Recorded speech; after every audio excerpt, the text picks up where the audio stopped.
Sa ilalim ng lumang tulay sa tabi ng ilog, malamig ang simoy ng hangin. Tila ba nakikiramay ang gabi sa bawat buntong hininga ng batang si Nico. Isang 8 taong gulang na marusing, payat, at mukhang gutom na gutom. Sa tabi niya, nakahiga ang kanyang tapat na aso, si Lupi, isang payat ring asong puti na may mga pilat sa tenga.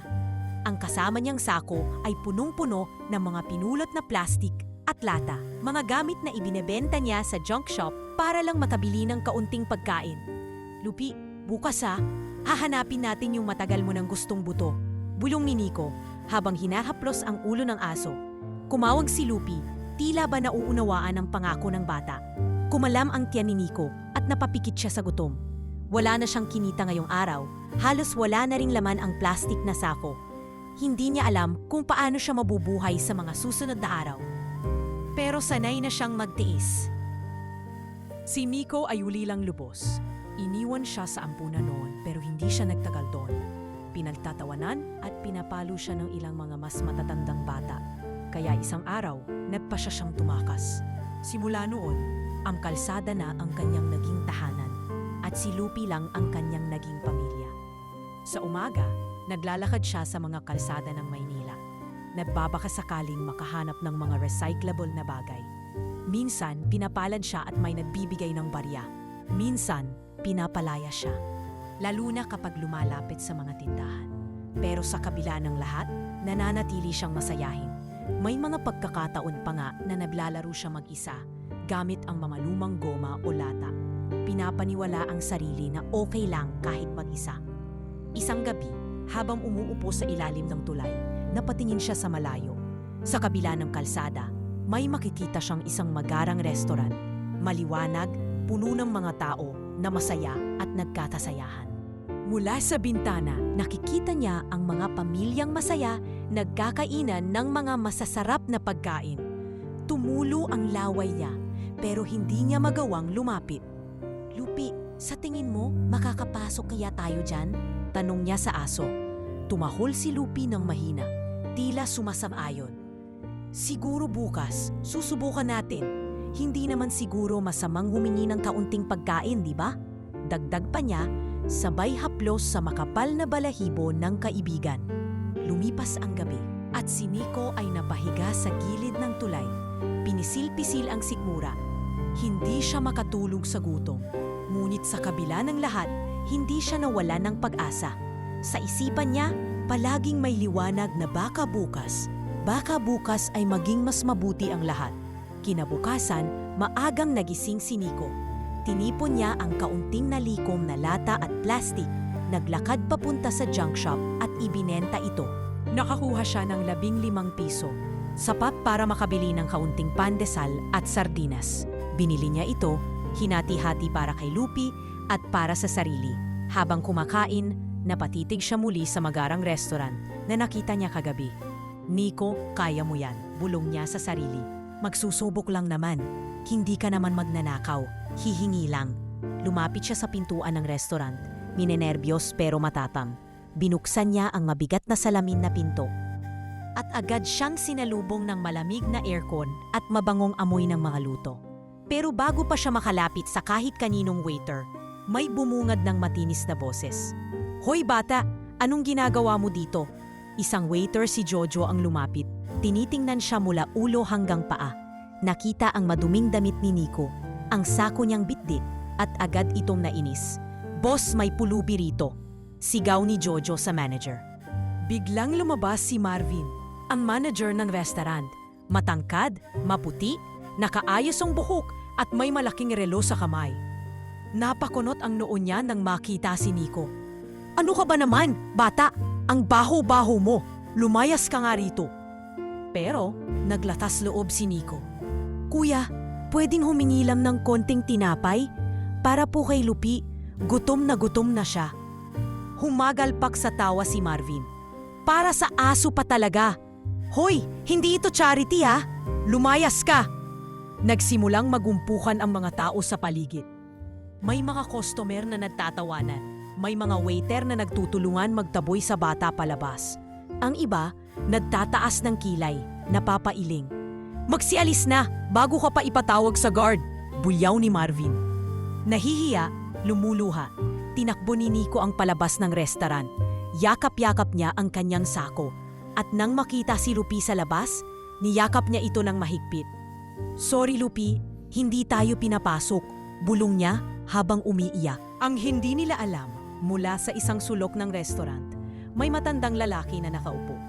Simple lang ang suot, nakamaong at lumang polo. Hindi siya pinansin ng the waiter dahil aakalain mong isa lang siyang karaniwang customer. Pero sa totoo, siya si Don Hector, isa sa pinakamayamang negosyante sa bansa, ang nagmamay-ari ng mismong restaurant chain na iyon. Tahimik niyang pinanood ang buong eksena, ang panghahamak kay Nico, ang pagtataboy sa isang batang gutom. Napansin niya ang sako na bitbit ni Nico. Isang sako na may natirang pangalan, Nico H. Biglang lumundag ang puso ni Don Hector. Matagal na niyang hinahanap ang anak niyang nawala sa aksidente noon. At ang pangalan, ang mukha ng bata, may kaparehi sa alaala niya. Napatayo siya, nanginginig ang kamay. Hindi, imposible. Bulong niya. Pero may isang bagay sa loob niya na nagsabi, sundan mo ang bata. Sa labas ng restaurant, lumapit si Don Hector kay Nico. Dahan-dahan, hindi nagpakilala. Iho, okay ka lang ba? Tanong niya. Mababa ang poses. Nagulat si Nico, pero tumango lang. Opo, okay lang po. Sanay na po. Kinagat ni Don Hector ang labi niya. Ano ang pangalan mo, iho? Nico po, ito po si Lupi, kaibigan ko. Sagot ng bata, sabay turo sa kanyang aso.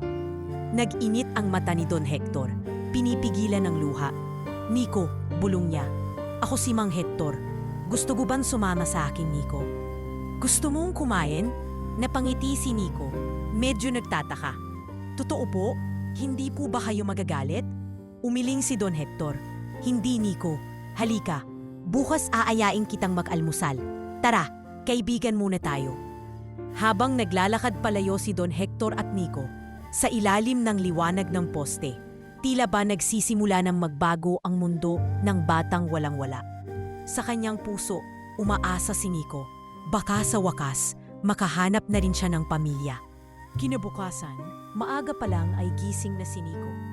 Hindi siya makapaniwala sa nangyari kahapon. Lupi, halika na. Masayang bulong niya sa kanyang aso habang hinahaplos ito. May kaunting tuwa sa kanyang puso na kahit isang tao lang, si Mang Hector, ay nakipag-usap sa kanya ng maayos at hindi siya pinagtawanan. Sa mahabang panahon, ngayon lang siya nakaramdam ng ganitong klaseng kabaitan mula sa isang matanda. Habang naglalakad sila papunta sa restaurant, naramdaman ni Nico ang kaba sa dibdib. Hindi pa rin siya sigurado kung ano ang naghihintay sa kanila doon. Baka po biglang magalit sila, Mang Hector. Mahinang sabi niya habang magkasabay silang naglalakad. Mumiti lamang si Don Hector, itinatago ang totoo niyang pagkatao. Huwag kang mag-alala, Nico. Basta kasama mo ako, walang makakapagtaboy sa'yo. Pagdating nila sa harap ng restaurant, muling bumalik ang alaala ni Nico ng kahapon. Parang kahapon lang, pinagtawanan siya, itinaboy at pinalayas na parang hayop. Pero ngayon, may kasama siyang bagong kaibigan. Tumahol si Lupi at ngumiti si Nico. Pasok na po ba tayo, Mang Hector? Pasok tayo, Nico, sagot ng matanda. Hindi na kita pababayaan. Sa loob ng restaurant, abala ang mga waiter. Nag-aayos ng mga mesa at naghahanda para sa opening. Si Marvin, ang manager, ay nakaupo sa gilid, nagsusulat ng inventory habang umiinom ng kape. Nang biglang bumukas ang pinto, sabay silang napalingon. Nakita nila ang batang marusing na pulubi mula kahapon. Pero ngayon, may kasamang matandang lalaki. Aba! Sigaw ni Jojo, ang waiter na una nang nagtaboy kay Nico kahapon. Hoy bata! Bumalik ka na naman? Tumayo si Jojo, akmang lalapitan sana si Nico para palayasin muli. Ngunit, humarang si Don Hector. Tumikhim at tiningnan ng waiter ng malamig. Hindi mo ba ako kilala, iho? Tanong ni Don Hector. Mababa pero matalim ang tono. Napaatras si Jojo, hindi sigurado kung ano ang usasagot. Boss Marvin! Tawag ni Jojo, kinakabahan. Lumapit si Marvin, hawak pa ang kape. at nagtaas ng kilay. Ano na naman to? Hoy, kayong dalawa! Napatigil siya nang mapansin ang mukha ni Don Hector. Namilog ang mata niya. Sir, Hector, ikaw po ba yan? Biglang nagtakbuhan ang ibang mga staff. Nagbabati, nag-aayos ng sarili. Si Don Hector. Si Don Hector yan. Bulong-bulungan ng mga waiter at cashier. Ang simple at kalmadong matanda na kasama ni Nico ay ang mismong may-ari ng restaurant chain. Napayuko si Marvin, mabilis na nagmano. Sir, pasensya na po, hindi po namin alam. Hindi nyo alam? Malamig na sambit ni Don Hector. Itong batang to, kahapon lang itinaboy nyo. Pinagtawanan, pinahiya. Hindi ba restaurant ko to, Marvin? Pasensya na po talaga, sir. Nanginginig na sagot ni Marvin. Hindi po namin alam. Hindi nagsalita si Nico. Nakatayo lang siya sa tabi ni Don Hector. Mahigpit ang hawak sa kanyang sako, habang si Lupi ay tahimik na nakaupo. Naramdaman niyang nanginginig ang mga tuhod niya. Hindi niya maintindihan ang sitwasyon. Bakit biglang nag-aalalang lahat ng taong ito sa kaibigan niyang si Mang Hector? Tahimik na lumapit si Don Hector kay Nico at mahina niyang pinisil ang balikat ng bata. Walang dapat ikatakot, Nico. Pinakilala lang kita sa mga tao ko. Lumapit si Marvin. Nangingiti-ngiti kahit nanlalambot. Bata, pasensya ka na ha, kahapon. Mainit lang kasi ulo namin nun. Mainit ang ulo ninyo, kaya kayo namimintas ng bata. Malamig na tanong ni Don Hector, diretso sa manager. Marvin, ilang taon ka ng manager dito? Magtatatlong taon na po, sir. Nanginginig na sagot ng lalaki. Tumamo si Don Hector, saka tumingin kay Nico. Iho, gusto mo bang pumasok muna sa kusina? Baka nagugutom ka. Napangiti si Nico. Nangingilid ang luha sa mata. Pwede po ba? Pwede rin po bang kasama si Lupi? Tumawa si Don Hector. Mahina pero puno ng saya. Siyempre, kasama si Lupi. Habang pinapasok si Nico at ang kanyang aso sa kusina para bigyan ng pagkain, naiwan sa labas ang mga empleyado. Si Marvin, hindi mapakali, paulit-ulit na nilalapitan si Don Hector. Sir, sorry po talaga. Hindi po namin alam na. Binutol siya ni Don Hector. Marvin, hindi naman dahil alam ninyo kung sino ang kasama ko sakalang kayo magiging mabuti. Sana kahit sinong bata, kahit walang kasamang mayaman, binibigyan ninyo ng respeto. Hindi ninyo alam, minsan, ang batang pinagtatawanan ninyo, anak na pala ng may-ari ng buong negosyo ninyo. Namutla si Marvin. Aanak niyo po? Tahimik si Don Hector, hindi pa sinasabi ang buong katotohanan. Ayaw niyang bigla ang ilahad ang lahat ng walang kasiguraduhan. Pero sa puso niya, lumalakas ang kutob. Tingnan natin, Marvin. May mga bagay na kailangang linawin mo. Sa ulob ng kusina, nakaupo si Nico sa isang maliit na upuan. Hawak ang plato ng tinapay at itlog. Habang si Lupi ay may hiwalay na mangkok ng sabaw. Ang sarap po, masayang sigaw ni Nico. Ang tagal ko na pong hindi nakakakain ng ganito. Isa sa mga cook, si Ate Malu, ay napangiti. Ang bait mo naman, iho. Panong pangalan mo? Nico po, masayang sagot ng bata. Salamat po ha. Maya-maya, pumasok si Don Hector, nakangiti. Nico, pagkatapos mo kumain, samahan mo ako ha. May pupuntahan tayong importante. Po, saan po tayo pupunta, Mang Hector? Nagtatakang tanong ng bata. May ipapacheck lang ako, Nico. Malumanay na sagot ng matanda. Pero huwag kang mag-alala, hindi ka nag-iisa. Habang nagpapatuloy ang araw, si Nico ay dahan-dahang naupo sa tabi ni Don Hector sa isang kotse. Pinagmasdan niya ang paligid. Napansin niyang hindi lang basta kotse ito. Magarang sasakyan ito na hindi pa niya nakikita noon. Mang Hector, ikaw po ba ay mayaman? Napangiti ang matanda. Oo, Nico. Medyo may kaya tayo. Pero hindi naman yun ang importante. Ang mahalaga, hindi natin nakakalimutang tumulong sa iba. Ang bait-bait niyo po, Mang Hector. Bulong ni Nico, napapikit sa pagod. Salamat po. Sa loob-loob ni Don Hector, ramdam niya ang kaba at pag-asa. Baka, sa wakas natagpuan na niya ang matagal niyang hinahanap. At ang batang ito na ngayon ay nagpapahinga sa kanyang tabi. Baka nga, ito na ang nawawala niyang anak. Sa sandaling iyon. Alam ni Don Hector na ang buhay ni Nico ay hindi na kailanman magiging katulad ng dati. Ang mapanghusgang restaurant na minsang nagtaboy sa kanya ay magiging saksi sa isang pagbabagong hindi lang para kay Nico, kundi para sa lahat ng tao sa paligid niya. Pagkatapos ng ilang oras, bumalik si Don Hector sa kanyang malaking mansyon kasama si Nico at si Lupi. Ang malawak na bakuran ay puno ng mga bulaklak at magagarang halaman, at sa gitna nito ay isang mansyong may 3 palapag, kulay puti at may malalaking bintana. Namangha si Nico. Hindi makapaniwala na napasok niyang isang lugar na parang sa panaginip lang. Wow, bulong ni Nico. Hawak-hawak ang sako niyang hindi pa rin niya mabitawan. Ang laki po ng bahay niyo, Mang Hector. Mumiti ang matanda. Tawagin mo na lang akong Hector, Nico. Huwag ka nang mangpo. Dito ka muna sa loob, iho. Pinapasok niya ang bata at agad na sinalubong ng ilang kasambahay. Ang ilan sa kanila ay nagtaka kung bakit may batang kasama ang kanilang amo. Pero agad silang sinabihan ni Don Hector na huwag munang magtanong. Si Nico ay dinalhan ng mainit na sabaw at pinaupo sa malambot na sopa, habang si Lupi naman ay binigyan ng pagkain sa gilid. Habang kumakain si Nico, palihim na pinagmasdan ni Don Hector ang bawat kilos niya. Tila may pamilyar na kiliti sa kanyang puso sa tuwing ningiti ang bata o kapag kinikilig ito sa simpleng sabaw na hindi niya akalain na matitikman pa. Ngunit ang bagay na lalong kumiliti sa kanyang isip ay ang lumang sako ni Nico. Ang sako na may nakasulat na Nico H.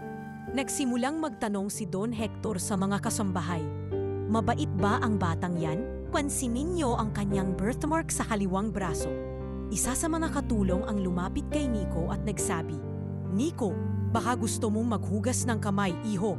Tumayo si Nico, mumiti at ipinasok ang kanyang taliwang braso sa mangkok ng tubig. Dito, napansin ni Don Hector ang hugis bituin na birthmark na matagal na niyang hinahanap. Diyos ko, mahina niyang bulong habang napapaupo. Nanininig ang mga kamay. Hindi ako maaaring magkamali.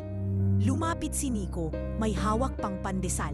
Mang Hector, okay lang po kayo? Tumango ang matanda, pinipilit ang sarili na kumalma. O, Nico, okay lang ako. May gusto lang akong tiyakin. Dahil hindi pa rin sigurado si Don Hector, nagdesisyon siyang dalhin si Nico sa ospital, kinabukasan, para magpa-DNA test. Hindi niya kayang magmadali, kahit parang gusto na niyang yakapin ang bata at sabihin, Anak, ikaw na ba ito? Pero kailangan niyang sigurado. Kinabukasan, nagising si Nico sa isang malambot na kama. Hindi siya makapaniwala, hindi malamig na semento, hindi kahoy na sahig sa ilalim ng tulay, kundi malambot na kutson na parang niebe. Lupi, gising na! Tuwang-tuwang sigaw niya habang yakap ang kanyang aso. Tumahol si Lupi at tila natuwa rin sa bagong kapaligiran. Good morning, Nico, bati ni Don Hector habang papasok sa kwarto. Handa ka na ba? May pupuntahan tayo? Po, saan po tayo pupunta? Nagtatakang tanong ng bata. Sa ospital. May ipapacheck lang ako. Huwag kang mag-alala. Walang masakit, walang masama. Paliwanag ng matanda. Pilit itinatago ang tensyon sa kanyang boses. Habang nasa loob ng kotse, nakatanaw si Nico sa bintana. Hindi niya maiwasang mangarap. Mang Hector, bakit po ang bait niyo sa akin? Hindi po ba kayo natatakot na pulubi lang ako? Tumawa si Don Hector. Iho, hindi sukatan ang damit o pera para malaman kung mabuting tao ang isang bata. Saka hindi ka lang basta pulubi, Nico. Isa kang batang may magandang puso. Napangiti si Nico pero hindi na niya tinuloy ang pagtanong. Napatingin siya kay Lupi, natahimik lang sa tabi. Sana po kahit anong mangyari, kasama pa rin po si Lupi ha. Palagi, Nico, sagot ng matanda. Hindi kita iiwan. Pagdating nila sa ospital, tahimik na inasikaso ni Don Hector ang lahat. Nagpaalam siya kay Nico na kailangan lang kumuha ng simpleng sample, laway at kaunting dugo. Nagtiis ang bata kahit may kaunting takot. Pero laking pasasalamat niya nang pagkatapos ng lahat, may ice cream siyang tinanggap mula kay Mang Hector. Salamat po, Mang Hector, sabi ni Nico habang nilalantakan ang sorbetes. Ang sarap po. Sa gilid, palihim na pinagmamasdan ni Don Hector itang bata para siyang binabalikan ng mga alaala ng anak niyang nawala noon. Kapareho ng ngiti, kapareho ng boses, kapareho ng birthmark. Hindi niya mapigilang mapaluha habang tinitingnan ang bata. Kinagabihan, bumalik sila sa mansyon. Pinatulog ni Don Hector si Nico sa maayos na kwarto. May mainit na kumot at bagong damit. Mang Hector, bulong ni Nico bago matulog. Salamat po. Ang bait-bait niyo po. Sana kahit anong mangyari, hindi niyo po ako iiwan. Napangiti si Don Hector, bagaman may bigat sa kanyang puso. Hindi kita iiwan, Nico. Pangako ko yan. Nang makatulog si Nico, lumabas si Don Hector sa balkonahe. Tumawag siya sa ospital. Pinakiusapan ang doktor. Doktor, kailan lalabas ang resulta ng DNA test? Tanong niya, kabado. Sir, sa loob ng 2 araw po. Pero sir, base sa initial records, ang bata pong yan, malaki po ang posibilidad. Hindi na nagpatuloy ang doktor. Hindi na rin kailangan. Naramdaman na ni Don Hector sa puso niya. Sa ilalim ng malamig na buwan, tahimik na tumulo ang luha ng matandang negosyante. Anak ko, ikaw na ba talaga? Bulong niya sa sarili. Hindi niya alam kung anong gagawin niya pag nakumpirma ang lahat. Pero alam niyang, hindi na niya pababayaan si Nico kahit kailan. Ang lihim na kanyang natuklasan ay nagpainit sa kanyang puso at ito na ang magbabago sa buhay ng batang minsang pinagtawanan, itinaboy at hinamak ng marami. Ang batang may sako na naghahanap lang ng pagkain ay maaaring hindi lang basta pulubi. Baka nga, isa siyang prinsipe sa nawawalang kaharian ng kanyang ama. Sa paglipas ng 2 araw, hindi mapakali si Don Hector. Halos hindi siya makapulog sa gabi. Palakad-lakad siya sa mansyon. Hawak-hawak ang lumang larawan ng kanyang anak. Ang larawang ito, kuha bago ang aksidenteng naghiwalay sa kanila. Bata pa lang si Nico noon, ilang buwang gulang pa lang, pero kitang-kita sa mukha ang malikot na ngiti. Ang kaparehong ngiting palagi niyang nakikita ngayon kay Nico. Sa kabilang banda, si Nico naman ay parang nasa paraiso. Sanay siyang matulog sa ilalim ng tulay. Kaya nang makaranas siya ng malambot na kama, mainit na pagkain at damit na bago, para siyang nananaginip. Ngunit sa kabila ng saya, hindi pa rin niya maiwasang mag-ala. Paulit-ulit niyang kinakausap si Lupi, ang tapat niyang asong laging nakadikit sa kanya. Lupi, baka bigla tayong palayasin dito kapag nagsawa na sila sa atin. Bulong ni Nico habang hinihimas ang ulo ng aso. Tumahol si Lupi, para bang sumasagot, at umupo ito sa tabi ng bata, tila nag-aalok ng ginhawa. Lumapit si Don Hector sa kwarto ni Nico. May dala siyang tray ng pagkain. Mainit na arroz caldo, isang basong gatas at tinapay. Nico, kain ka muna, iho. Mahinang sabi ng matanda. Napatingin si Nico, namula ang pisngi at dali-daling lumapit. Salamat po, Mang Hector. Ang bait-bait niyo po. Napangiti ang matanda, pero hindi pa ring mawala ang kaba sa kanyang puso. Hindi pa niya masabi kay Nico ang tunay na dahilan ng kanyang kabaitan. Ayaw niyang biglain ang bata. Ayaw niyang ibigay ang pag-asang baka hindi totoo. Kailangan muna niyang maghintay. Alam mo, Nico, minsan, ang buhay, punong-puno ng sorpresa. Bulong ni Don Hector habang pinagmamasdan ang batang kumakain. Akala mo wala ka ng pag-asa. Tapos, biglang may darating na milagro. Mumiti si Nico, mumangat-ngat ng tinapay. Ako po, Mang Hector, hindi ko po alam kung may milagro pa. Minsan po, iniisip ko, baka habang buhay na lang po akong pulubi. Napalunog si Don Hector at napailing. Huwag mong iisipin yan, Nico. Iba ang hinanda ng langit para sa'yo. Kinabukasan, tumunog ang telepono ni Don Hector habang nakaupo siya sa opisina. Tumayo siya agad. Hindi na nakapaghintay pa. Doktor, may resulta na ba? Tanong niya. Pigil ang hininga. Sir, kumpirmado na po. Ang batang kasama ninyo, siya po ang nawawala ninyong anak. Napaupo si Don Hector, napatakip sa bibig at tuluyang napaiyak. Sa wakas, makalipas ang maraming taon, ang anak niyang inakala niyang nawala na ng tuluyan ay nasa harap lang pala niya. Salamat, doktor, salamat. Mahina niyang sambit. Ngunit bago niya sabihin kay Nico ang lahat, naisip niyang bigyan muna ng isang araw na pahinga ang bata. Ipinasyal niya si Nico sa parke, pinakain ng ice cream, at pinayagang maglaro kasama si Lupi. Inagmamasdan ni Don Hector kung paano tumawa si Nico, kung paano tumakbo ang bata na parang walang iniintinding problema, at kung paano ito ngumiti ng totoo. Mang Hector, ang saya-saya ko po. Sigaw ni Nico habang sumisipa ng bola. Pwede po bang araw-araw ganito? Napatawa ang matanda, sabay tumango. Bakit hindi, Nico? Basta kasama mo ako, pwede nating gawin ang kahit ano. Pero sa loob-loob ni Don Hector, alam niyang hindi pwedeng manatili sa ganitong setup. Kailangan niyang sabihin kay Nico ang totoo, at kailangan niyang dalhin ito pabalik sa lugar kung saan nagsimula ang lahat. Kinagabihan, habang nakaupo sila sa veranda ng mansyon, pinatawag ni Don Hector si Nico. Iho, may kailangan akong sabihin sa'yo. Mahina niyang simula.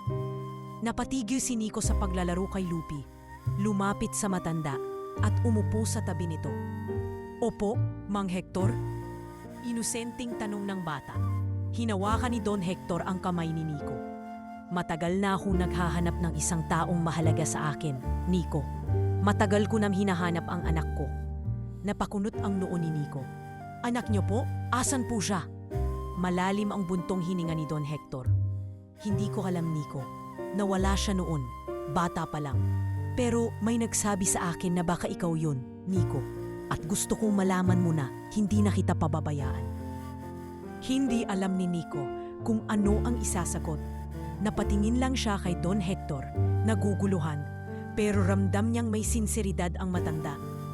Mang Hector, ibig niyo pong sabihin, ako po ang anak niyo? Tumango si Don Hector, nangingilid ang luha sa mata. Oo, Nico, at mula ngayon, gusto ko lang na malaman mo, hindi ka na kailanmang magiging mag-isa. Napaluha si Nico, hindi makapaniwala. Ni sa panaginip, hindi niya inisip na may pamilya pa siyang naghihintay sa kanya. Totoo po ba yan, Mang Hector? Hindi niyo po ako pababayaan?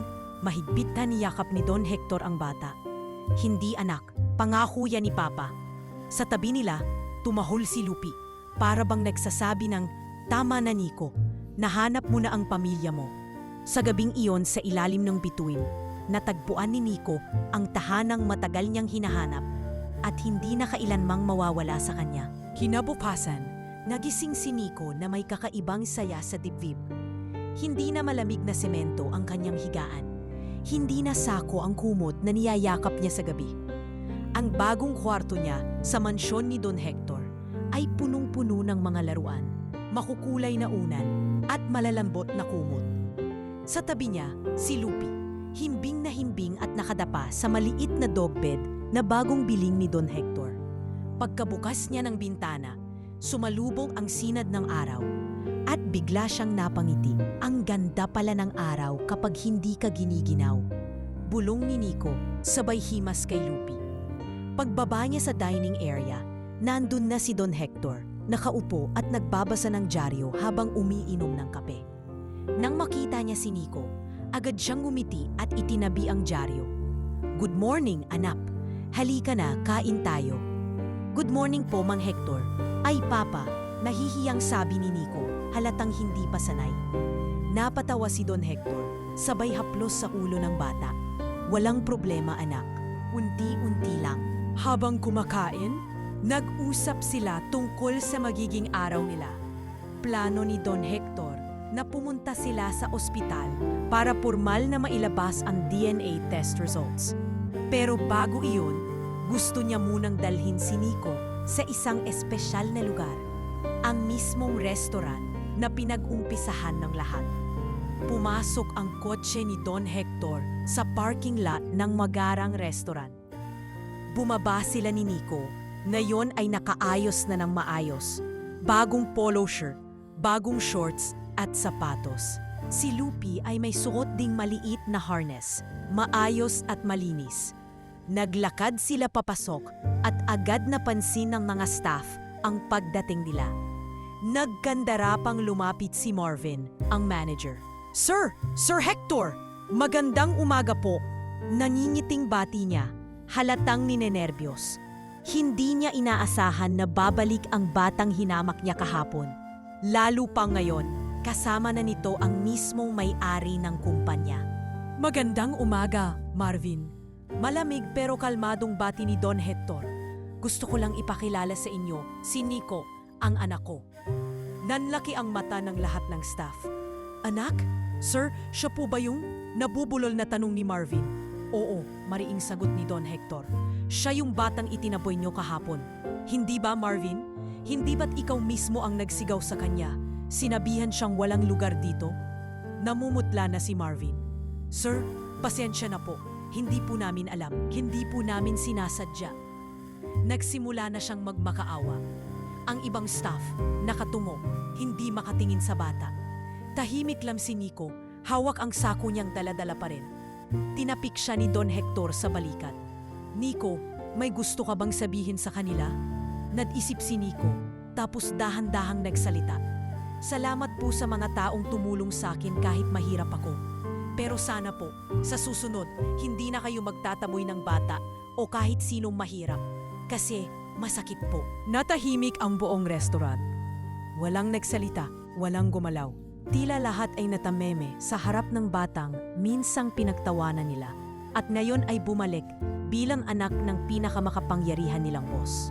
Hindi nagtagal, ipinasara ni Don Hector ang buong branch para lang makapag-usap ng maayos ang lahat. Pinaupo niya si Nico sa isang VIP table at binigyan ng espesyal na pagkain. Paborito ni Nico, fried chicken at spaghetti.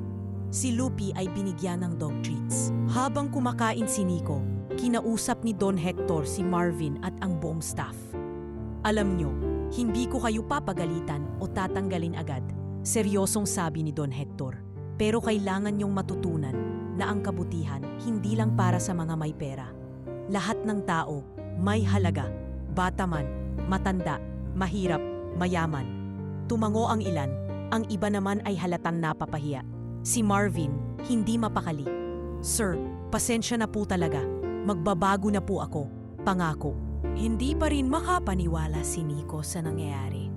Para siyang nanonood ng palabas, pero siya mismo ang bida. Hindi niya alam kung ano ang mararamdaman. Masaya ba siya? Naiiyak ba siya? O simpleng hindi pa rin siya maapaniwala sa bilis ng mga pangyayari? Pagkatapos ng ilang oras, umalis sila sa restaurant at dumiretso sa ospital. Nang lumabas ang formal na resulta ng DNA test, walang duda, si Nico nga ang anak ni Don Hector. Niyakap na matanda ang bata ng mahigpit. Habang si Nico ay tulala pa rin, hindi pa rin lubos maunawaan ng lahat. Anak, patawad kung natagalan kong hanapin ka, bulong ni Don Hector habang yayakap ang bata. Napaluha si Nico at niyakap pabalik ang matanda. Papa, salamat po. Sa mga sumunod na araw, nagbago ang buhay ni Nico. Hindi na siya simpleng batang pulubi. Naging anak siya ng isa sa pinakamayayamang tao sa bansa.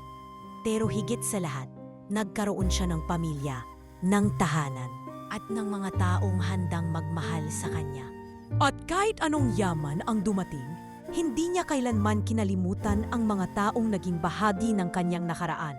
Lalo na si Lupi, ang tapat niyang aso na laging kasama sa bawat hakbang ng kanyang bagong paglalakbay. Isang araw, pagkatapos makumpirma ng ospital ang kanilang DNA test, nagdesisyon si Don Hector na bumalik sila ni Nico sa restaurant, pero hindi para manumba, kundi para itama ang pagkakamali ng nakaraan. Alam niyang hindi kailangang balikan ang sakit para maghiganti, kundi para magpuro ng leksyon.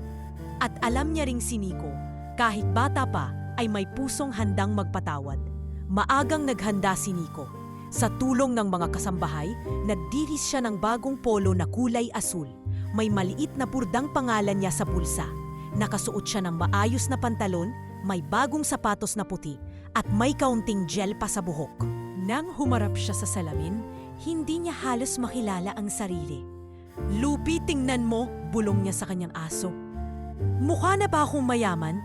Tumahol si Lupi, tila sumasang-ayon habang kumakawag ang buntot.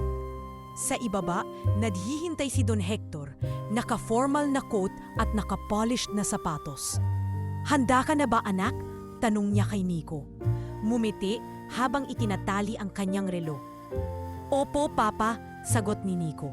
Medyo kinakabahan pero excited. Sana po hindi sila magalit. Hinaplos ni Don Hector ang ulo niya. "Huwag kang mag-alala. Magiging maayos ang lahat." Pagdating nila sa restaurant, agad na nag-inay ang mga empleyado. May ilan pang customers na napapalingon, napapabulong. Ang manager na si Marvin ay mabilis na lumapit, pawis na tawis at halatang ninenerbiyos. Sir Hector, magandang araw po," bati nito. Mabilis na nagmano sa matanda. Nang mapansin niya si Nico, biglang namutla ang mukha niya. Magandang araw din po, Nico," pautal-utal niyang bati, hindi malaman kung paano lalapit sa bata. Hindi niya inaasahan na babalik ang batang itinaboy niya noon at higit pa, hindi niya inakanang ito pala ay anak ng mismong may-ari ng restaurant chain. Tahimik si Nico, hawak ang kamay ng kanyang ama. Halatang naiilang pa rin siya, pero ramdam niyang ligtas siya basta't nasa tabi ni Don Hector.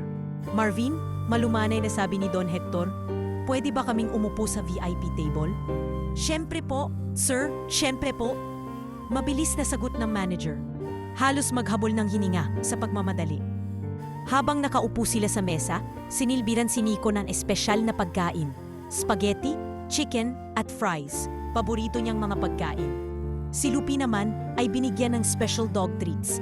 Ang mga waiter at waitress ay hindi makatingin ng diretsyo kay Nico dahil hanggang ngayon ay nahihiya sila sa nagawa nilang panghahamak sa bata noon. Napansin ito ni Don Hector. "Anak, gusto mo ba kausapin sila?" bulong niya. Nag-isip si Nico. Tumayo siya mula sa upuan. Tumingin sa mga staff na nag-uumpukan sa may gilid at may munting ngiti sa labi. Hello po," mahina niyang simula pero pinilit maging matatag ang boses. "Gusto ko lang po magpasalamat kasi ngayon, kahit papaano, mabait po kayo sa akin. Sana po, sa susunod, kahit ibang bata pa, kahit walang mayamang kasama, sana po maging mabait din po kayo." Tila tinamaan ang lahat ng naroroon. Ang ibang waiter, hindi na nakatingin kay Nico. Si Marvin, napakamot sa batok halatang hindi alam kung paano babawi. Lumapit si Don Hector sa tabi ni Nico. "Ang batang ito," sabi niya, "ay minsang hinamak ninyo, itinaboy ninyo, pinahiya ninyo. Pero tandaan ninyo, hindi lang siyang may kwento. Lahat ng batang katulad niya may kwento. Sana magbago ang pagtrato ninyo sa mga taong walang-wala. Dahil minsan, ang mga taong inaakala ninyong walang halaga, sila pala ang magpapabago ng buhay ninyo." Pagkatapos ng kanilang pagkain, nagulat ang lahat nang maglabas si Don Hector ng isang liham. "Marvin," sabi niya, "bilang manager, ikaw ang magpapalaganap nito sa lahat ng branches. Simula ngayon, magkakaroon tayo ng isang programa, libreng pagkain tuwing hapon para sa mga batang lansangan. Hindi man mag-arbo, pero makakatulong tayo sa maliit na paraan. Namangha ang mga tao." Ang ibang staff, napangiti. Ang iba, tila nakahinga ng maluwag. Si Marvin, halatang naiyak. "Sir, maraming salamat po sa pagkakataon. Magbabago na po kami." Mumiti si Nico habang si Lupi ay masayang kumakawag sa tabi niya. Ngayon niya lang naisip na ang simpleng pagpasok niya noon sa restaurant na dati niyang inisip na katapusan na ng lahat ay naging simula pala ng isang mas magandang kabanata sa buhay niya. Habang pauwi sa kotse, lumingon si Nico sa restaurant. Kitang-kita pa ang liwanag ng sign nito. "Papa, salamat po," bulong niya. "Tandaan mo, anak," sagot ni Don Hector, yakap ang balikat ng bata. "Ang totoong kayamanan hindi lang pera. Ang totoong yaman ay ang pagkakaroon ng malasakit sa kapwa." Napangiti si Nico, hawak-hawak pa rin ang sakin niyang walang laman. Tila ito ay paalala ng kanyang nakaraan. Pero hindi na niya ito tinitingnan bilang simbolo ng kahirapan, kundi bilang paalala ng kanyang lakas, tapang at kabutihang loob. Sa harap nila, sumilay ang araw sa langit. Isang bagong simula, isang bagong pagkakataon para kay Nico. Hindi bilang pulubi, hindi bilang batang lansangan, kundi bilang anak ng isang ama na handang ibigay ang lahat para sa kanya. At habang magkayakap silang mag-ama, tumahol si Lupi para bang sinasabi, handa na tayo sa bagong buhay. Kinabukasan, hindi pa rin makapaniwala si Nico na nangyayari ang lahat ng ito sa kanya. Kahapon lang, ulilang pulubi siya sa kalsada na walang ni katiting na pag-asa. Pero ngayon, anak na siya ng isa sa pinakamayayamang tao sa bansa. Hindi lang pagkain at damit ang nabago sa buhay niya, nabigyan siya ng pangalawang pagkakataon para magkaroon ng pamilya. Isang bagay na pinapangarap niya sa bawat malamig na gabing ginugol sa ilalim ng tulay. Habang nakaupo sila ni Don Hector sa hapagkainan, napansin ng matanda na tahimik ang bata. Nico, malumanay niyang tanong, may iniisip ka ba? Nag-angat ng tingin si Nico at may lungkot sa mga mata nito. Papa, sigurado po ba kayo na ako ang anak ninyo? Mahina niyang tanong. Baka po nagkakamali lang po kayo. Baka po pag nalaman ng iba, isipin nila impostor lang ako. Napangiti si Dong Hector at mahigpit na hinawakan ang kamay ng bata. Anak, may resulta na ang DNA test. Sigurado na ako. Pero higit pa riyan, ramdam ko sa puso ko, ikaw ang anak ko. Hindi mo kailangan mag-alala sa sasabihin ng iba. Nang araw ding iyon, nagdesisyon si Dong Hector na magsagawa ng isang maliit na pagtitipon sa kanyang mansyon.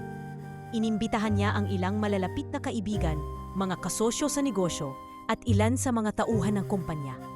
Alam niyang balita na rin sa ilan ang tungkol sa batang bigla niyang kasama, kaya gusto niyang linawin ang lahat ng harapan. Habang dumarating ang mga bisita, si Nico ay tahimik lang sa isang sulok, yakap-yakap si Lupi. Naririnig niya ang mga bulungan, ang mga tanong, ang mga mata na tumitingin sa kanya na para bang hindi siya kabilang sa lugar na iyon. Sino ba yung bata? Baka scam lang yan. Hindi ko akalaing may anak pala si Dong Hector. Napayuko si Nico at napaiyak ng bahagya. Lumapit si Don Hector at niyakap ang bata. Huwag kang mag-alala anak. Narito lang ako. Huwag mong papansinin ang mga salita nila. Nang magsimula na ang pagtitipon, tumayo si Don Hector sa gitna ng crowd at humina ng malalim. Mga kaibigan, panimula niya. Marahil marami sa inyo ang nagtatanong kung sino ang batang ito na kasama ko nitong mga nakaraang araw. Tumingin siya kay Nico at mumiti. Hayaan ninyong ipakilala ko siya, si Nico, ang anak ko na matagal ko nang hinahanap. Nagulat ang lahat. May ilan na napanganga, may ilan na nagpalakpakan, at may ilan na nagtaka pa rin. Sigurado ka ba, Hector? Tanong ng isa sa mga bisita. Paano kung ito ang mga resulta ng DNA test? Sagot ni Don Hector. Inilabas ang papel mula sa sobre. At higit sa lahat, alam ko sa puso ko, si Nico ang anak ko. Pumayo si Nico. Nanginginig ang tuhod, pero pinilit niyang maglakas loob. Ako po si Nico, mahina niyang sabi. Hindi ko po alam ang totoong pamilya ko dati. Pero ngayon, may papa na po ako. Sana po matanggap ninyo ako. Napuno ng palakpakan ang paligid. Isa-isa, lumapit ang ilang mga bisita kay Nico para magpakilala at batiin siya. Ang ilan, binigyan pa siya ng regalo. Unti-unti, naramdaman ni Nico na tinatanggap na siya ng mga tao. Hindi bilang pulubi, kundi bilang batang may bagong simula. Samantala, sa restaurant, si Marvin ay hindi mapakali. Nababalitaan na niya ang mga pangyayari. At kahit tuwang-tuwa siya na hindi siya tinanggal ni Don Hector, ramdam pa rin niya ang hiya sa sarili. Grabe pinagtabuyan ko ang anak ng boss ko. Kung alam ko lang, bulong niya sa sarili habang nakaupo sa opisina. Nang biglang tumunog ang telepono, si Don Hector ang nasa linya. Marvin, punta ka sa mansyon mamaya. May kailangan tayong pag-usapan. Nag-alala si Marvin, pero sumunod pa rin siya. Pagdating niya sa mansyon, sinalubong siya ni Don Hector at ni Nico. Marvin, seryosong sabi ng matanda, kilala mo ba kung sino tong batang to? Namula si Marvin. Opo sir, siya po yung batang itinaboy ko noon. Tumamo si Don Hector. Oo, pero alam mo ba kung sino siya ngayon? Hindi makasagot si Marvin. Tumingin siya kay Nico at nagulat nang biglang ngumiti ang bata. Salamat po Kuya Marvin. Kahit minsan po, kahit hindi niyo ako tinulungan noon, sana po magbago na po kayo. Hindi nakapagsalita si Marvin. Napahawak siya sa dibdib niya. Ramdam ang kirot ng hiya at pagsisisi. Patawad, Nico. Pangako, magbabago na ako. Sa gabing iyon, habang magkasamang nakaupo sa veranda sina Don Hector at Nico, nagkwento ang matanda tungkol sa nakaraan. Alam mo ba, anak, matagal na kitang hinahanap. Noong bata ka pa, nawala ka sa aksidente. Ilang taon akong naghanap. Pero hindi ko naisip na makikita lang kita sa ilalim ng tulay. Napayakap si Nico sa kanyang ama. Salamat po, Papa. Kahit mahirap ang buhay ko dati, masaya po ako ngayon na nahanap ko na po kayo. Nangiti si Don Hector. At ako, anak, mas masaya. Dahil hindi lang kita nahanap, natuto rin akong mas pahalagahan ang mga taong dati kong hindi napapansin. Simula ngayon, sabay nating babaguhin ang buhay natin at ng mga taong katulad ng dati mong kalagayan. Sa ilalim ng bituin, tumahol si Lupi, parang sumasang-ayon. Sa wakas, hindi lang basta buhay ni Nico ang nagbago. Nagbago rin ang puso ng mga taong nakapaligid sa kanya. At mula rito, magsisimula ang isang mas makulay, mas makabuluhang kwento ng mag-ama na hindi na kailanman maghihiwalay. Ilang linggo ang lumipas mula nang makilala ni Nico ang kanyang tunay na ama. At sa bawat araw na lumilipas, unti-unti siyang nasasanay sa bagong buhay na binigay sa kanya. Hindi na siya gumigising sa malamig at maruming kalsada. Hindi na siya naghahanap ng mga basurang bote para lang may makain. Sa halip, bawat umaga, nagigising siya sa malambot na kama. May naghihintay na almusal sa mesa. At higit sa lahat, may ama siyang bumabati ng, "Good morning, anak." Ngunit sa kabila ng bagong kasiyahan, hindi maiwasan ni Nico ang makaramdam ng kaba at kaunting pagkalito. Para sa batang lumaki sa lansangan, hindi madali ang biglang paglipat sa isang marangyang buhay. Maraming beses na hindi niya alam kung paano gumamit ng kubyertos sa hapagkainan. Hindi siya sanay magsuot ng sapatos na mamahalin at higit sa lahat, nahihirapan siyang makisalamuha sa mga taong may kaya. Isang araw, habang nag-aaral siya ng alphabet kasama ang kanyang tutor, tinanong siya nito, "Nico, napansin ko na parang lungkit ka nitong mga nakaraang araw. May problema ba?" Umiling si Nico, pero maya-maya'y napabuntong hininga. "Ate, nahihirapan lang po ako. Hindi ko po alam kung kaya ko talagang magbago. Parang hindi po ako bagay dito." Gumiti ang tutor niyang si Ate Len, sabay haplos sa kanyang balikat. "Nico, alam mo ba, hindi nabubuo ang isang tao sa damit o sa pera.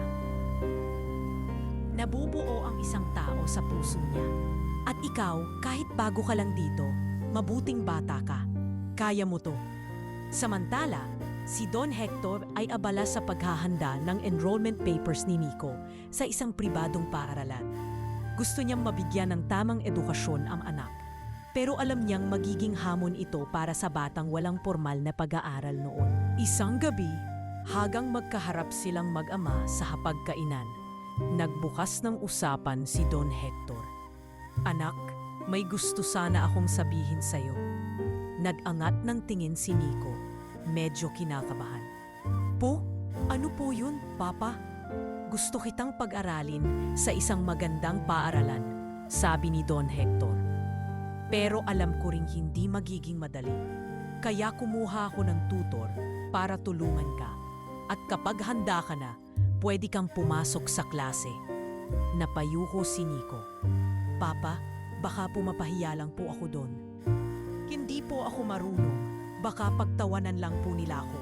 Tumayo si Don Hector, lumapit sa anak at niyakap ito. "Anak, huwag mong iisipin yan.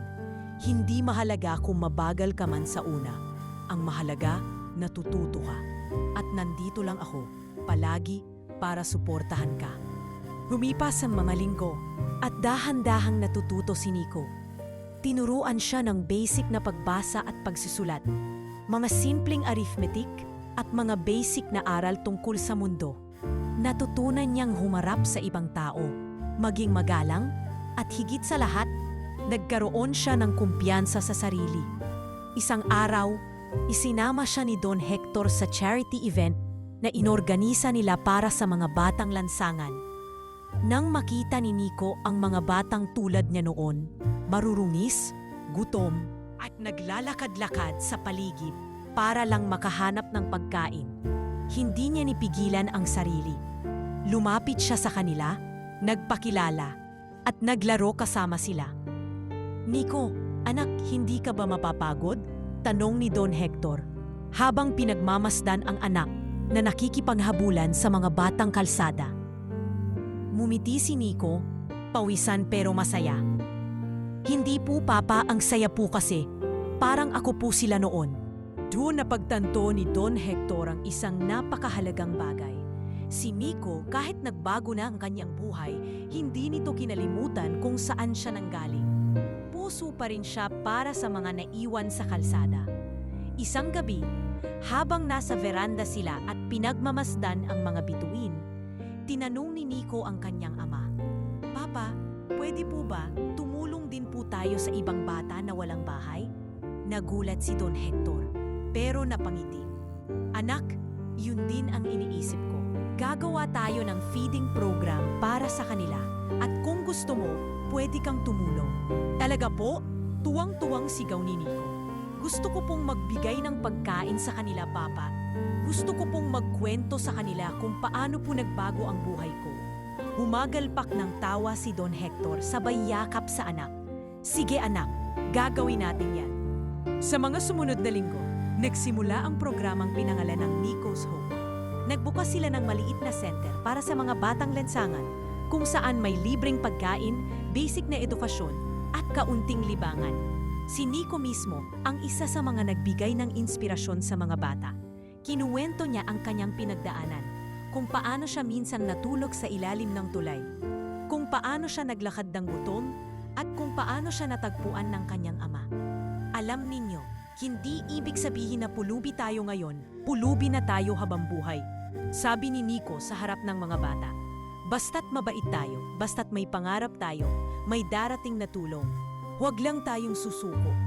Habang nakikinig sa kanya si Don Hector, hindi niya maiwasang mapaluha. Napakaliit pa ng anak niya, pero napakalawak na ng puso nito. At sa isip niya, hindi lang basta anak ang nahanap niya, nakahanap siya ng batang magiging inspirasyon sa marami. Sa dulo ng araw, habang magkasamang nakaupo sa tabi ng center si Nico at Don Hector, yakap nila si Lupi na pagod na rin sa kakalaro. "Papa, salamat po ha," mahina at seryosong sabi ni Nico. "Salamat po sa lahat." Ngumiti si Don Hector, mahigpit na yakap sa anak. "Anak, ako ang dapat magpasalamat. Dahil dumating ka sa buhay ko, natutunan ko kung ano ang ibig sabihin ng tunay na kayamanan." Sa gabing iyon, sa ilalim ng maliwanag na buwan, alam ni Nico na nasa tamang lugar na siya. Hindi man niya nabura ang mga sakit ng kahapon, alam niyang may hinaharap na naghihintay sa kanya. Mas maliwanag, mas masaya, at puno ng pag-asa. Nang dumating ang unang araw ni Nico sa eskwelahan, hindi niya maitago ang kaba. Sa kabila ng pag-aaral niya kasama si Ate Len sa loob ng ilang buwan, alam niyang marami pa siyang kailangang matutunan. Habang suot ang malinis niyang uniforme at bagong sapatos, hawak niya ng mahigpit ang bag at mahigpit ding nakakapit si Lupi sa kanyang mga paa bago siya sumakay ng kotse kasama ang ama. "Nico, handa ka na ba?" tanong ni Don Hector habang tinatanggal ang salamin niya at tumitingin ng diretso sa anak. "Papa, kinakabahan po ako," aminin ni Nico. "Baka po pagtawanan lang nila ako. Baka po sabihin nila hindi naman talaga ako marunong." Napangiti si Don Hector, sabay yakap sa balikat ng anak. "Anak, lahat ng magaling nagsimula sa pagiging baguhan. Hindi mo kailangang perfect agad. Ang mahalaga, sinusubukan mo. Pagdating nila sa school, bumungad sa kanila ang mga estudyanteng nakaayos ng husto. Mga batang halatang sanay na sa marangyang pamumuhay." Mailan pang nakaturok kay Nico habang naglalakad siya papasok ng gate. "Sino yun? Bakit arang galing sa kalsada?" bulong ng ilan. Anak daw siya ng may-ari ng malaking kumpanya, sagot ng isa. Pero dati raw pulubi siya. Naririnig ni Nico ang bawat bulungan, bawat tingin, bawat pagngiti na halatang may halong pangungutya. Umikli ang kanyang hakbang, napayuko, at halos matumba nang biglang may bumangga sa kanya. Hoy! Saan ka tumitingin? Malakas na sigaw ng isang batang lalaki. Matangkad, maputi, at may suot na branded na relo. Siya si Julian, ang pinakasikat at pinakamayabang na bata sa klase. Bakit, pulubi? Hindi ka marunong maglakad? Hindi makasagot si Nico. Napatingin siya sa mga kaklase niya na nagtatawanan sa gilid. Naramdaman niyang lumalabas ang luha sa mata niya. Pero pinigilan niya, tumalikod siya. Pero bago pa siya makalakad, dininig niya ang mahinang boses ng isang batang babae. Julian, tama na! Sabi ng batang si Trina, ang class president. Hindi naman tama ang ginagawa mo. Napangiwi si Julian, pero naglakad palayo. Si Nico naman ay malalim na huminga. Pilit tinatag ang loob. Salamat, mahina niyan sabi kay Trina. Nangumiti lang at tinapik ang kanyang balikat. Sige Nico, tara na sa klase. Sa loob ng classroom, nagpakilala si Nico sa harap ng buong klase. Nanginginig pa ang boses niya. Ako po si Nico, bagong estudyante. Pero habang nagsasalita siya, may naririnig siyang bulungan sa likod. Hindi marunong yan, anak daw ng mayaman. Pero ampon lang siguro. Tingnan mo, parang hindi marunong magsalita. Umupo si Nico sa kanyang upuan. Pinipilit na huwag umiyak. Ngunit sa kanyang loob, nararamdaman niyang parang bumabalik ang lahat ng sakit at kahihiyan na naranasan niya noong nasa kalsada pa siya. Kaya lang, bigla niyang naalala ang sinabi ni Papa Hector. Hindi mo kailangang perfect agad. Ang mahalaga, sinusubukan mo. Ilang linggo ang lumipas at kahit mahirap, patuloy na nagsisikap si Nico. Mahina siya sa math, kaya madalas siyang mahuli sa klase. Hindi rin siya sanay sa English, kaya hirap siya sa recitation. Pero kahit ganon, hindi siya sumuko. Lagi siyang nag-aaral sa gabi kasama si Ate Len at palaging nagpapaalala sa sarili. Kaya ko to. Sa unti-unting pagdaan ng panahon, napansin ng ilang kaklase niya na mabait pala siya. Si Trina, ang class president, ay palaging tinutulungan siya kapag may group work. Si Mark, na mahilig sa aso, ay naging interesado kay Lupi at palaging nagtatanong tungkol dito. Dahan-dahan, nagkaroon ng liit na pangkat ng kaibigan si Nico. Kahit pa si Julian ay patuloy pa ring nang aasar. Isang araw, dumating ang school talent show. Bawat estudyante ay kailangang magpakita ng kakayahan sa harap ng buong klase. Kinabahan si Nico. Wala siyang alam na instrumento. Hindi siya marunong sumayaw. At higit sa lahat, hindi siya marunong magpakitang gilas tulad ng ibang mayayamang bata. Nico, sumali ka na, sabi ni Trina. Kahit simpleng kwento lang o kanta, okay lang. Basta sumali ka. Nag-isip si Nico. Kinagabihan, kinausap niya si Papa Hector. Papa, hindi po ako marunong. Ano po kaya ang gagawin ko? Ngumiti si Don Hector. Anak, sabihin mo sa kanila ang kwento mo. Hindi mo kailangang magpakitang gilas. Ang kwento mo mismo, sapat na para magbigay ng inspirasyon. Dumating ang araw ng talent show. Isa-isa na nagpakitang gilas ang mga bata. May tumugtog ng piano, may sumayaw, may nag-drawing. Pagdating ng turn ni Nico, lumagas siya sa stage, medyo nanginginig pa ang kamay. Ako po si Nico. Panimula niya. Wala po akong instrumento, wala rin po akong sayaw o kanta. Pero may kwento po ako. Huminga siya ng malalim. Dati po, sa ilalim lang ng tulay ako natutulog. Hindi ko po kilala ang magulang ko. Naglalakad lang po ako araw-araw para makahanap ng makakain. Pero isang araw, may taong lumapit sa akin at binago niya ang buhay ko. Tahimik ang buong hall. Piti si Julian, hindi nakapagsalita.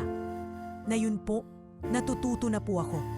Natututo akong magsulat, magbasa, magbilang, at natututo po akong mangarap. Pagkatapos ng kanyang salita, biglang nagsimulang pumalakpak si Trina. Sumunod si Mark. Hanggang sa lahat ng estudyante, tumayo at nagpalakpakan para kay Nico. Sa dulo ng stage, nakita ni Nico ang kanyang papa na nakatayo. May luha sa mata at masayang masaya sa tapang ng kanyang anak. At sa pagkakataong iyon, alam ni Nico sa puso niya, hindi lang niya napatunayan ang sarili sa iba. Napatunayan din niya sa sarili niyang kaya niyang lumaban at magtagumpay. Gaano man kahirap ang pinanggalingan niya. Pagkatapos ng talent show, naging mas kilala si Nico sa eskwelahan. Hindi dahil sa galing niya sa sayaw o kanta, kundi dahil sa kwento niya. Maraming estudyante ang lumapit sa kanya at nagsabing humanga sila sa kanyang katapangan. Kahit si Julian, na dati palaging nang aasar, biglang tumahimik at nag-iwas ng tingin sa tuwing makakasalubong siya. Pero sa kabila ng bagong tagumpay na ito, hindi nakalimot si Nico sa kung saan siya galing. Sa bawat araw na umuuwi siya sa mangsyon kasama si Don Hector, tumitingin siya sa labas ng bintana ng kotse at nakikita ang mga batang naglalakad sa gilid ng daan. Marurungis, payat at pagod na pagod. Alam niyang hindi lang siya ang dating naghirap. Marami pang bata sa lansangan na patuloy na naghihirap. Isang gabi, habang kumakain sila ni Don Hector, nagbukas ng usapan si Nico. "Papa, pwede po ba tayong tumulong sa mga bata sa kalsada?" tanong niya. Habang nangingiti pero may halong kaba, "Gusto ko pong bumalik doon, hindi para manirahan pero para tumulong." Nagulat si Don Hector pero napangiti rin. "Anak, matagal ko nang iniisip yan, pero gusto ko sanang ikaw mismo ang magpasimula." Napatalon si Nico sa tuwa. "Totoo po? Pwede po ba tayong magpakain sa kanila? O kaya po magbigay ng damit? O kaya po magtatayo ng bahay?" Tumawa si Don Hector sabay haplos sa ulo ng anak. "Anak, pwede nating gawin lahat yan, pero kailangan nating planuhin ng maayos." Kinabukasan, nag-meeting sina Don Hector at ang kanyang mga kasosyo sa negosyo. Ipinakilala niya si Nico sa board members at ipinaliwanag ang plano ng bata na magpatayo ng feeding program at education center para sa mga batang lansangan. "Alam ko pong negosyo tayo," panimula ni Don Hector, "pero alam ko ring may tungkulin tayo sa lipunan. At ang anak ko, si Nico, ang nagpapaalala sa akin yan." Napatingin ang mga board members kay Nico. Natahimik lang sa gilid, hawak-hawak ang sako niyang luma, paalala ng kanyang pinanggalingan. "Ako po si Nico," mahina niyang sabi, "at gusto ko pong matulungan ang mga batang katulad ko noon. Sana po matulungan ninyo ako." Nagulat ang lahat nang isa-isa silang pumalakpak. Si Mr. Tan, isa sa mga pinakamatagal ng kasama sa kumpanya, tumayo at nagsabi, "Don Hector, susuportahan ko ang proyekto ninyo. Para sa mga bata, para sa kinabukasan nila." Mabilis ang naging pag-usad ng plano. Naghanap sila ng bakanteng lote sa tabi ng lumang warehouse ng kumpanya at doon sinimulan ang pagtatayo ng isang simpleng center. Tinawag itong Nico's Hope Center. Dito, magkakaroon ng libreng pagkain tuwing hapon, libreng klase para sa mga hindi makapasok sa paaralan, at libreng check-up tuwing Sabado. Si Nico mismo ang nag-design ng logo ng center, isang munting batang lalaki na nakataas ang dalawang kamay habang may hawak na bituin. "Kasi po, Papa," paliwanag niya, "gusto ko pong ipaalala sa kanila na kahit anong taas ng bituin, maaabot pa rin nila." Dumating ang opening day ng center at dinumog ito ng mga bata at pamilya mula sa iba't ibang lugar. Nagulat si Nico nang makita ang ilan sa mga dati niyang kakilala mula sa lansangan, sina Aling Rosa na dati nagbibigay sa kanya ng tirang kanin, si Mang Cardo na dating tumutulong magbenta ng bote, at higit sa lahat, mga batang dati niyang kalaro sa ilalim ng tulay. "Nico, ikaw na ba yan?" sigaw ni Aling Rosa habang lumapit. "Aba, hindi ka na namin nakilala. Ang linis-linis mo na." Mumiti si Nico at niyakap si Aling Rosa. "Salamat po, Aling Rosa. Hindi ko po kayo nakalimutan. Kaya po namin ginawa ito para sa inyo rin." Sa unang araw pa lang, ramdam na ang epekto ng center. May mga batang dati takot makisalamuha, Ngayon ay naglalaro na sa playground na pinagawa ni Don Hector. May mga batang dati hindi marunong magbasa, ngayon ay nakaupo na sa mini library, pinapatnubayan ng mga volunteer teachers. Habang pinagmamasdan ni Nico ang paligid, napaiyak siya ng bahagya. Hindi niya akalaing ang batang dating namumulot ng bote sa ilalim ng tulay, ngayon ay makakatulong sa iba. Lumapit si Don Hector at niyakap siya. Anak, ang galing mo. Nakikita mo ba kung gaano karaming buhay ang mababago mo? Tumango si Nico. Papa, gusto ko pong magpatuloy hanggang sa mas maraming bata pa ang matulungan natin. Sa eskwelahan, napabalita rin ang ginawa ni Nico. Biglang lumapit si Julian, ang dating bully, at nag-abot ng kamay. Nico, sorry ha. Dati kasi, akala ko mahina ka. Pero ang tapang mo pala. Pwede bang maging kaibigan tayo? Ngumiti si Nico at inabot ang kamay ni Julian. Sige Julian, wala namang masamang magbago, di ba? Habang lumilipas ang mga buwan, patuloy na lumago ang Nico's Hope Center. Nagkaroon pa sila ng mga medical missions, scholarship programs, at livelihood training para sa mga magulang ng mga bata. Si Nico, kahit bata pa, ay naging simbolo ng pag-asa sa komunidad. Minsan, tinanong siya ni Trina sa eskwelahan, Nico, hindi ka ba napapagod? Parang ang dami mo nang ginagawa. Mumiti si Nico. Hindi ako napapagod, Trina. Kasi dati, pagod ako sa kakalakad at kakahanap ng pagkain. Ngayon, pagod ako sa pagtulong, pero mas masarap yung ganitong pagod. Isang gabi, habang magkasamang nakaupo sina Nico at Don Hector sa hardin ng kanilang mansyon, sabay silang tumingala sa mga bituin. Papa, bulong ni Nico, salamat po talaga. Kung hindi to kayo dumating sa buhay ko, baka po hanggang ngayon, nasa ilalim pa rin ako ng tulay. Mahigpit na niyakap ni Don Hector ang anak. Anak, salamat din. Kasi dumating ka sa buhay ko, natuto akong magmahal ulit. At natuto akong ibahagi ang biyaya sa iba. Sa gabing iyon, sa ilalim ng maliwanag na langit, ramdam ni Nico na hindi lang siya basta nabigyan ng pangalawang pagkakataon. Nabigyan siya ng layunin. Isang layunin na magbibigay ng pag-asa sa libo-libo pang batang katulad niya. At sa bawat ngiti ng batang natutulungan niya, nakikita niya ang sarili niya noon at alam niyang tama ang kanyang ginagawa. Habang patuloy na lumalago ang Nico's Hope Center, mas lalong lumawak ang ugnayan ni Nico at ni Don Hector bilang mag-ama. Hindi lang sila magkasama sa mga charity event. Sabay rin silang kumakain, nagbabasa ng mga libro, at minsan ay simpleng nanonood ng pelikula sa mansyon.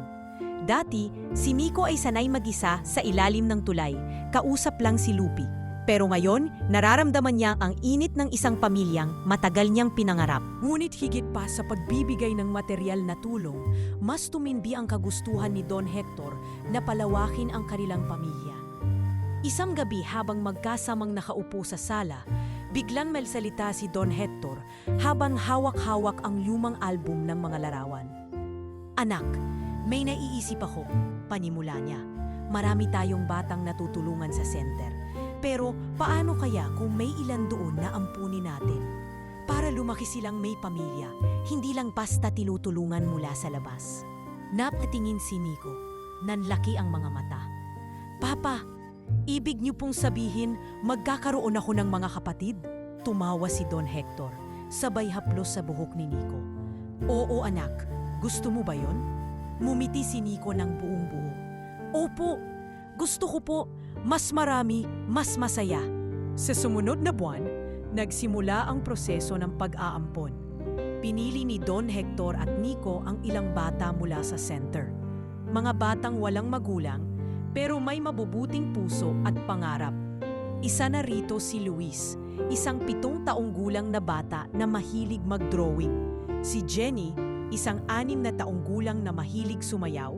At si Marco, isang 10 taong gulang na mahilig magbasa ng mga lumang comics. Nang dumating ang araw na lumipat ang mga bata sa mansyon, punong-puno ng ingay at tawanan ang bahay. Ate Jenny, ang bilis mo tumakbo! Sigaw ni Luis habang naghahabulan sila sa hardin. Marco, turuan mo ako magbasa ng comics! Hiling ni Nico habang bitbit ang isa sa mamaluma niyang libro. Sa isang sulok, nakaupo si Don Hector. Pinagmamasdan ang mga bata. May ngiti sa kanyang labi at luha sa kanyang mga mata. Hindi niya inakalang sa edad niyang iyon, makakabuo pa siya ng isang pamilya na puno ng pagmamahalan at tawanan. Samantala, si Marvin, ang dating manager ng restaurant na itinaboy si Nico, ay tuluyan nang nagbago. Sa halip na manatiling mahigpit at mapanghusga, naging mas mapagkumbaba siya. Inalok siya ni Don Hector na tumulong sa mga charity programs bilang community coordinator. At hindi nagtagal, naging malapit siya kay Nico at sa mga bata. Isang araw, habang nagsasama-sama sila sa feeding program, lumapit si Marvin kay Nico. Nico, pasensya ka na talaga ha, sa lahat ng nagawa ko noon. Sabi niya, mahina ang boses, pero salamat sa pagbibigay mo sa akin ng pangalawang pagkakataon. Mumiti si Nico at niyakap ang dating manager. Wala yon, Kuya Marvin. Ang mahalaga, mabait ka na ngayon. Dahil sa kabutihang ipinapakita ng pamilya, mas lalo silang sumikat sa social media. Nag-viral ang mga larawan ni Nico kasama ang mga kapatid niyan inampon at maraming tao ang na-inspire sa kanilang kwento. Mula sa mga local news hanggang sa mga national TV programs, ini-interview si Nico at si Don Hector tungkol sa kanilang misyon. Nico, ano ang pakiramdam mo ngayon na marami ka nang natutulungan? Tanong ng isang reporter. Mumiti si Nico sa kamera. Masaya po ako kasi dati ako po yung tinutulungan. Ngayon, ako naman po ang tumutulong sa eskwelahan. Unti-unti na rin tanggap si Nico ng lahat. Kahit si Julian, na dating bully, ay madalas na niyang nakakausap. Minsan, nagulat pa si Nico nang yayain siya ni Julian maglaro ng basketball. Nico, tara, sali ka. Kulang kami ng isa, aya ni Julian. Talaga? Sige, sagot ni Nico, excited. Habang naglalaro, hindi maiwasang mapansin ng ibang mga bata kung gaano na nagbago ang dinamiko sa klase. Dati si Nico ang tinutokso. Ngayon, siya ang hinihila sa grupo. Siya ang tinitingala bilang inspirasyon. Makalipas ang ilang buwan, nag-organize ang Nico's Hope Center ng isang malaking event, ang Festival of Hope. Isang pagtitipon para sa lahat ng batang natulungan nila, pati na rin sa mga pamilya ng komunidad. May libreng pagkain, libreng check-up, palaro at mini-concert para sa lahat. Si Nico ang guest speaker ng event. Suot ang simpleng polo at slacks. Umakyat siya sa maliit na entablado, hawak ang mikropono. Huminga siya ng malalim, tumingin sa napakaraming taong nakikinig, at nagsimulang magsalita. Magandang gabi po sa inyong lahat, panimula niya. Medyo nanginginig ang boses, pero punong-puno ng tapang. Ako po si Nico, dati po akong batang lansangan. Pero ngayon, hindi lang po ako may bahay at pamilya. May misyon po akong tumulong sa ibang batang katulad ko noon. Nagpalakpakan ng mga tao, may ilan pang natapaluha. Nagpatuloy si Nico. Gusto ko lang pong sabihin na hindi po importante kung saan tayo nanggaling. Ang importante po ay kung ano ang ginagawa natin para mabago ang buhay natin at ng iba. Habang bumababa si Nico sa entablado, sinalubong siya ng kanyang mga kapatid na nagtatakbo. Yakap-yakap si Lupi, na ngayon ay parang opisyal na mascot ng kanilang grupo. Kuya Nico, ang galing mo, sigaw ni Jenny. Kuya, idol ka namin, hirit pa ni Luis. Tumawa si Nico, niyakap ang mga kapatid at lumingon kay Don Hector na nakangiti sa di kalayuan. Sa gabing iyon, habang nagsasalo-salo ang buong komunidad sa ilalim ng maukulay na ilaw at masayang musika, napagtanto ni Nico na hindi lang siya basta nakaligtas sa kahirapan. Ngayon, isa na siyang haligi ng pag-asa, isang batang minsang itinaboy, pero ngayon ay yumakap sa marami. At sa bawat yakap, bawat tawa at bawat tulong na naibibigay niya, alam niyang binibigyan niya ng liwanag ang mundong minsang napakadilim para sa kanya. Makalipas ang isang taon, ang Nico's Hope Center ay hindi na lamang isang maliit na feeding program. Lumawak na ito sa iba't ibang bahagi ng bansa. Dahil sa dedikasyon ni Don Hector at ng batang si Nico, maraming mga lokal na negosyo ang nagboluntaryong sumuporta. Mula sa libreng pagkain, donasyon ng mga libro at uniforme, hanggang sa pagbibigay ng scholarship para sa mga batang mahihirap, ang kanilang proyekto ay lumago ng higit pa sa kanilang inaasahan. Isang umaga, habang abala si Nico sa pag-aayos ng mga donasyong laruan para sa mga bata, lumapit si Don Hector at may ibinalita. "Anak, may magandang balita ako." Bungad niya, may ngiti sa labi. "Ano po yun?" "Papa," tanong ni Nico, tumilingon mula sa pag-aayos ng mga kahon. "Alam mo ba, maraming branches ng restaurant natin ang gusto na ring magpatupad ng special program. Isang konseptong pay what you can. Ibig sabihin, kahit sino kahit wala masyadong pera, makakakain ng masarap na pagkain. Ang ideya, galing sa'yo, Nico." Nanlaki ang mata ni Nico. "Totoo po? Para pong kahit sino welcome na sa restaurant?" Tumamo si Don Hector. "Oo anak, at gusto nilang ikaw mismo ang mag-anunsyo." Kinabukasan, sa harap ng isang malaking press conference, nandoon si Nico.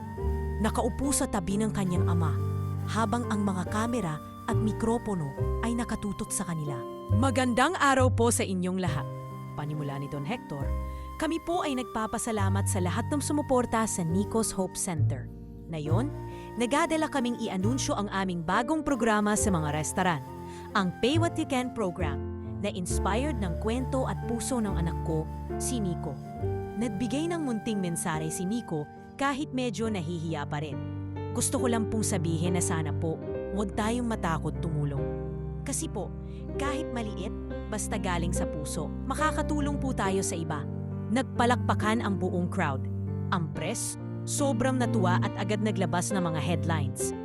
Batang dating pulubi na yung inspirasyon sa negosyo at lipunan.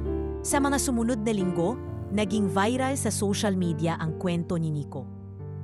May mga videos na nagpapakita kung paano siya kumakausap sa mga batang lansangan, kung paano siya nagbibigay ng pagkain, at kung paano niya pinapalakas ang loob ng mga batang katulad ng dating niyang sarili.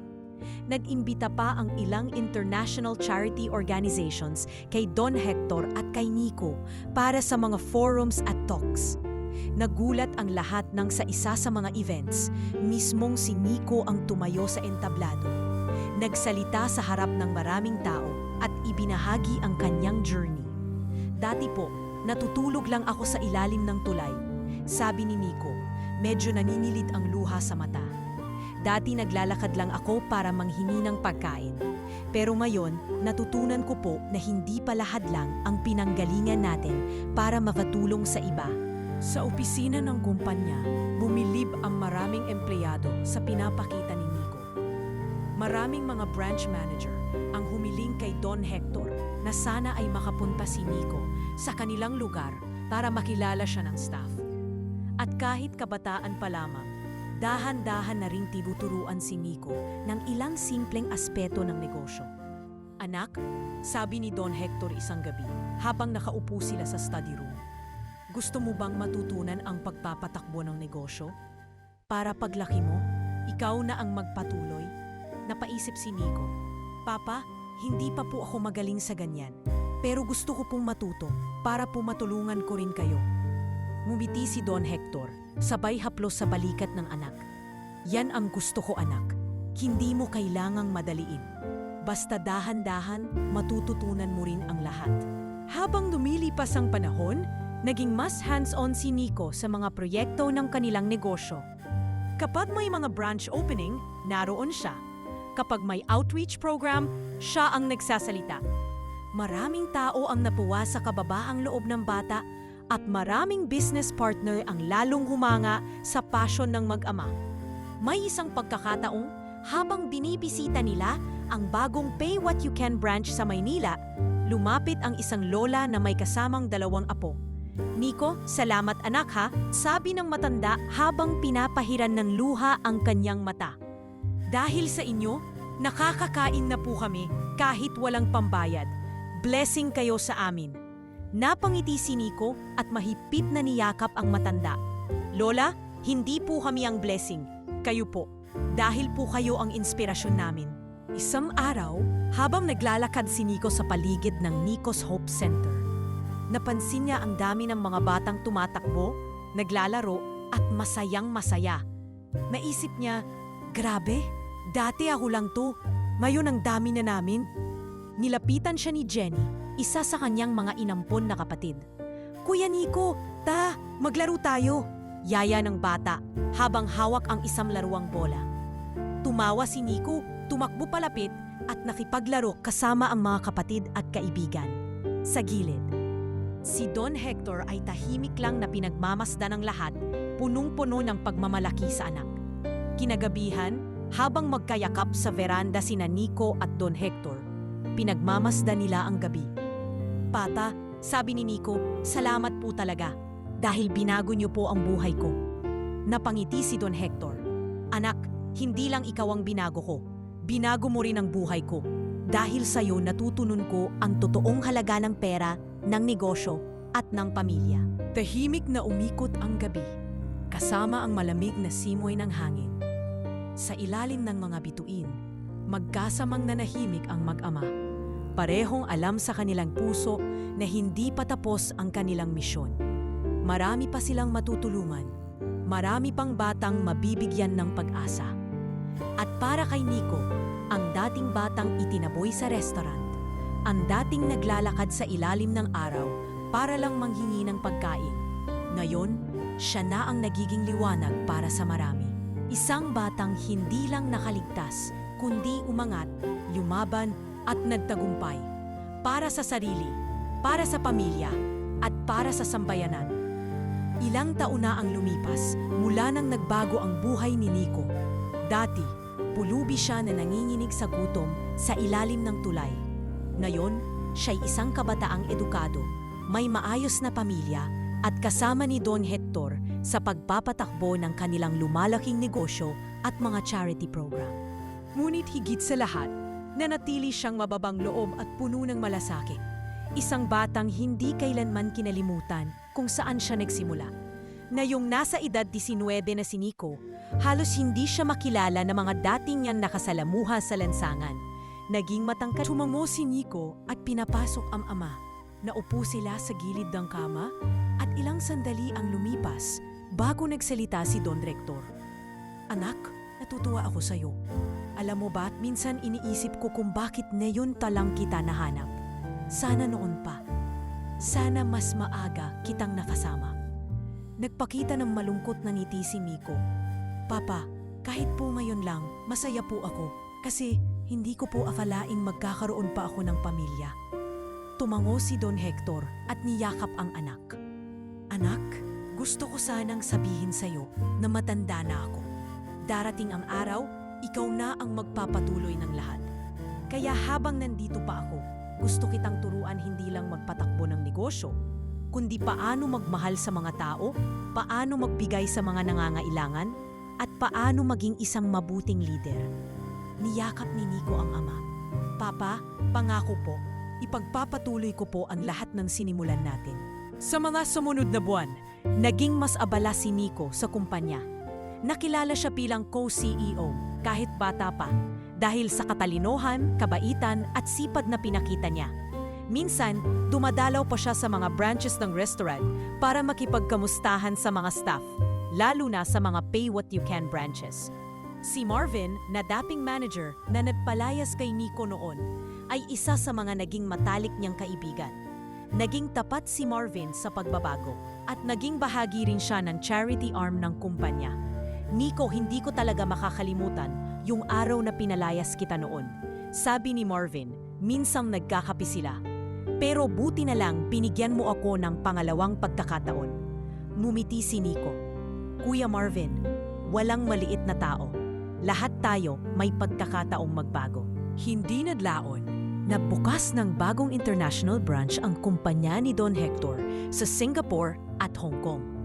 Nang malaman ito ng media, maraming interviews ang hiningi kay Nico. At sa bawat isa, palaging inuulit ng binata ang kanyang mensahe. Hindi ko makakalimutan ang pinagdaanan ko. Kaya kahit lumago ang negosyo, hindi kami titigil sa pagtulong sa iba. Sa social media, naging milyon-milyon ang followers ni Nico. May mga kabataan mula iba't ibang bansa na nagme-message sa kanya, humihingi ng payo, nagpapasalamat sa inspirasyon.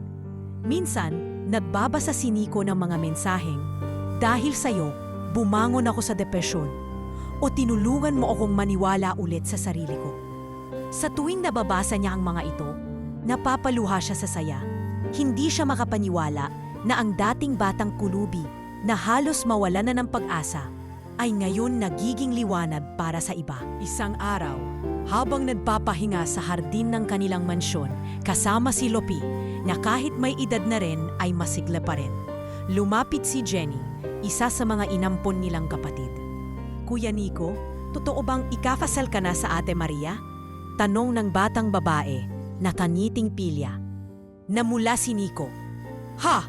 Jenny, sino naman nagsabi niyan?" Tumawa si Jenny.